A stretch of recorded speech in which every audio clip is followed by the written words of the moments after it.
আসসালামু আলাইকুম সবাইকে মাহে রমজানের শুভেচ্ছা। ইজি রেসিপি বাই সাইমা চ্যানেলের আজকের আয়োজনে থাকছে সবার প্রিয় ডিম আলুর চপ। ইফতারের টেবিলে ডিম চপ সবারই পছন্দের, আর সেই ডিম চপের স্বাদটা যদি হয় একদম দোকান থেকে কিনে আনা ডিম চপের স্বাদে, তাহলে আর কি চাই। এইবার তাহলে কথা না বাড়িয়ে চলে যাই ডিম চপ তৈরির মূল প্রসেসে। আজকে আমি 3টি ডিম দিয়ে ডিমের চপ তৈরি করব। এই কারণে আমি ডিমগুলোকে সেদ্ধ করতে দিয়ে দিলাম। এইদিকে ডিমগুলো সেদ্ধ হতে হতে অন্যদিকে আমি অন্য কাজগুলোকে সেরে ফেলবো। এখানে আমি 4 কাপের মতো বেসন নিয়ে নিলাম, আর এই বেসনটা আমি ঘরেই তৈরি করেছি। আপনি চাইলে ডেসক্রিপশন থেকে লিঙ্কটা দেখে নিতে পারেন। তারপর এর মধ্যে আমি 1.5 চা চামচের মতো লাল মরিচের গুঁড়া দিয়ে দিব, 1 চা চামচের মতো হলুদের গুঁড়া দিয়ে দিব, টেস্ট অনুযায়ী লবণ ব্যবহার করব, সাথে দিয়ে দিব কিছুটা চিলি ফ্লেক্স। এখন এর মধ্যে আমি কিছুটা পাঁচফোড়নের গুঁড়ো ব্যবহার করব।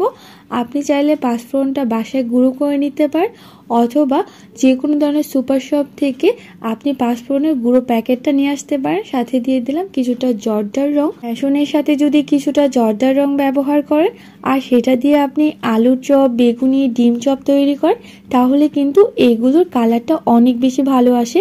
এর মধ্যে আমি পানি দিয়ে দিলাম। পানি দিয়ে বেসনটাকে খুব ভালোভাবে গুলিয়ে নিতে হবে। আপনি চাইলে হাতের সাহায্যে খুব ভালোভাবে এটাকে মিক্সড করে গুলিয়ে নিতে পারেন। পানিটা পরিমাণ বুঝে এর মধ্যে দিতে হবে। কতটুকু ঘনত্ব হবে সেটা আপনাদেরকে এখন দেখিয়ে দিব। দেখতেই পাচ্ছেন বেসনটা কতটুকু ঘন বা পাতলা করে গুলিয়ে নিতে হবে।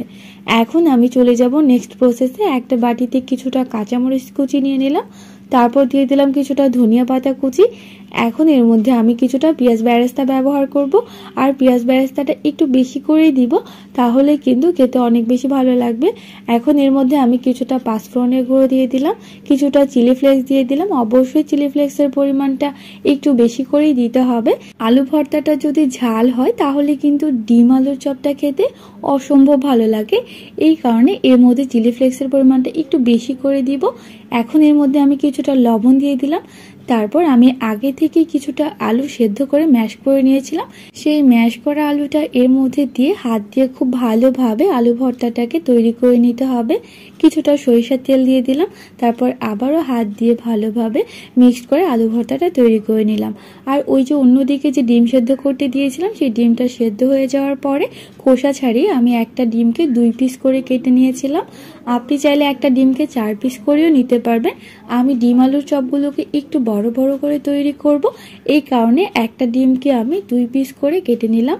তারপর কিছুটা আলু ভর্তা নিয়ে এইভাবে হাত দিয়ে চেপে চেপে কিছুটা চাপটির মতো করে তৈরি করব। তারপর এর মধ্যে আমি ডিম দিয়ে দিব। এখন ডিমটাকে আলুর ভর্তা দিয়ে চারপাশ থেকে মুড়িয়ে দিতে হবে। আমি আরও কিছুটা আলুর ভর্তা নিয়ে উপর দিকে দিয়ে দিব। তারপর 2 হাত দিয়ে ডিম চপের শেপটা তৈরি করে নিব। দেখতেই পাচ্ছেন ডিম আলুর চপটা কিন্তু রেডি হয়ে গেছে।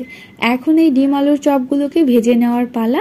তাহলে এবার চলে যাই নেক্সট প্রসেসে। চুলায় একটা প্যান বসিয়ে আমি এর মধ্যে অনেকগুলো সয়াবিন তেল দিয়ে দিয়েছিলাম। তেলটা যখনই গরম হয়ে যাবে তখন এই ডিম আলুর চপটাকে আমি বেসনের মধ্যে দিয়ে ভালোভাবে চুবিয়ে হাত দিয়ে উঠিয়ে গরম তেলের মধ্যে দিয়ে দিব। অবশ্যই একটু সাবধানে দিবেন, যেহেতু তেলটা গরম। যখনই ডিম চপটা আমি তেলের মধ্যে দিব, তারপরে এক পাশ থেকে এইভাবে গরম তেলটাকে উপর দিকে ছড়িয়ে দিব, যেন ডিম চপের ওপরটাও ভালোভাবে হয়ে যায়। তারপর এইভাবে করে আমি আরও একটা ডিম চপ দিয়ে দিব। একসাথে অনেকগুলো ডিম চপ কখনোই ভাজতে যাবেন না, তাহলে কিন্তু ডিম চপটা ভালো হবে না। ডিম চপ ভাজতে হয় সব সময় ডুবো তেলে আর অল্প করে। আমি 2টো করে ডিম চপ দিব, আর ডিম চপগুলোকে খুব ভালোভাবে ভেজে নিব। এই অবস্থায় চুলা আঁচটাকে অবশ্যই মিডিয়াম আঁচে রেখে দিতে হবে। খুব ভালোভাবে ভেজে নিলে এক পর্যায়ে দেখা যাবে কালারটা অনেকটা চেঞ্জ হয়ে আসছে, আর ডিম চপটাও ভাজা হয়ে গেছে। ডিম চপটা অবশ্যই আপনাকে কিছুটা সময় নিয়ে ভাজতে হবে, তাহলে দেখা যাবে ডিম চপটা ভাজার পরে খেতে অসম্ভব ভালো লাগবে। আপনাদের কাছে এই ডিম চপটা কেমন লাগে আমি জানি না, কিন্তু আমার কাছে এই ডিম আলুর চপটা অসম্ভব ভালো লাগে। মাহে রমজান শুরু হলে প্রতিদিন আমার বাসায় ইফতার টেবিলে সব ইফতারের সাথে এই ডিম চপটা থাকেই।